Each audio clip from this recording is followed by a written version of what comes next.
Hola, buenas tardes, buenas noches para todos y para todas. Como docente, en el día de hoy voy a plantear una problemática y una preocupación que tenemos dentro de los colectivos docentes que tiene que ver con la participación docente en lo que tiene que ver de las decisiones de la ANEP y de los distintos consejos. En realidad ahora de las distintas direcciones.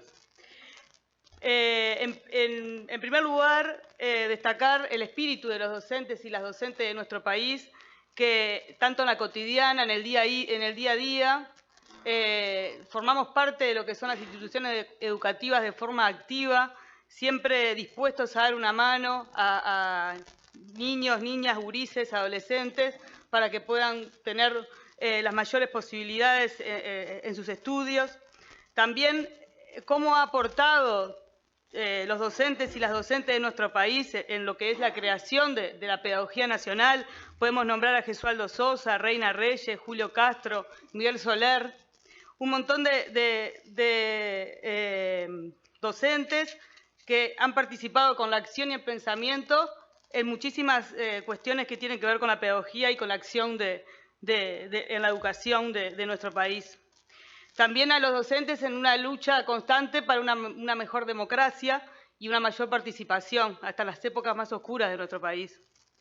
En el trabajo también, y por hablar de algo que se vio en los últimos tiempos, y tiene que ver con lo que fue el papel de los docentes y las docentes en lo que tiene que ver en cómo se llevaron adelante los trabajos para poder atender a los chiquilines en pandemia. Paradójicamente nos pasa que en esta administración son constantes los recortes en lo que tiene que ver la participación docente.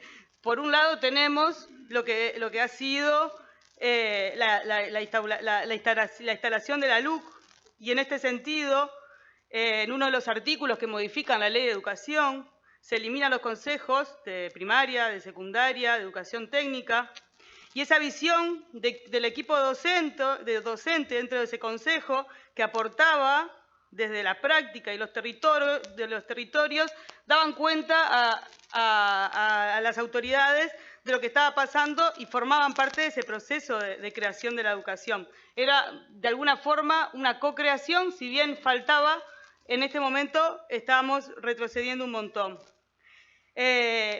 Quizás si la participación docente pudiera ser algo que pasa de gobierno a gobierno, no sería una cuestión la educación de gobiernos de turno, sino más bien una cuestión de políticas de Estado, que eso es lo que está faltando bastante. Ese cambio de los consejos es un cambio en la tradición de la educación pública uruguaya. La participación docente ha sido parte de la tradición y eso se ha venido cortando sistemáticamente. Una cuestión que pasó el jueves pasado y no lo queremos dejar pasar, tiene que ver con que nos están invitando a participar de la discusión con respecto a un cambio curricular en toda la ANEP. En ese sentido nos preguntamos, ¿por qué debemos aceptar ser convocados una semana antes, como de apuro, con muy poco margen para la discusión y para atender ese gran tema que es el cambio curricular? ¿La sociedad sabe que se pretende realizar un cambio curricular profundo a espaldas de los docentes y las docentes? Nos convocan a discutir un documento que ya parece que ya está elaborado.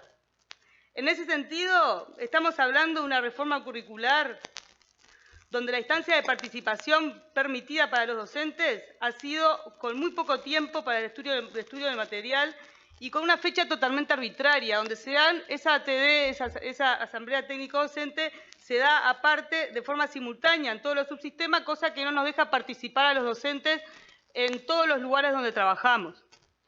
En este sentido, pensamos y miramos con gran preocupación el recorte de la participación docente en las grandes decisiones de lo que tiene que ver con la educación.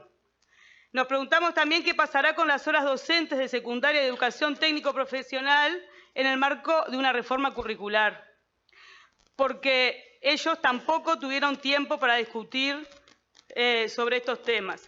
Creemos que los docentes tenemos un espíritu de participación inherente en el día a día, en la historia y cuando surgen emergentes. siempre con el foco de promover la mejor escuela pública.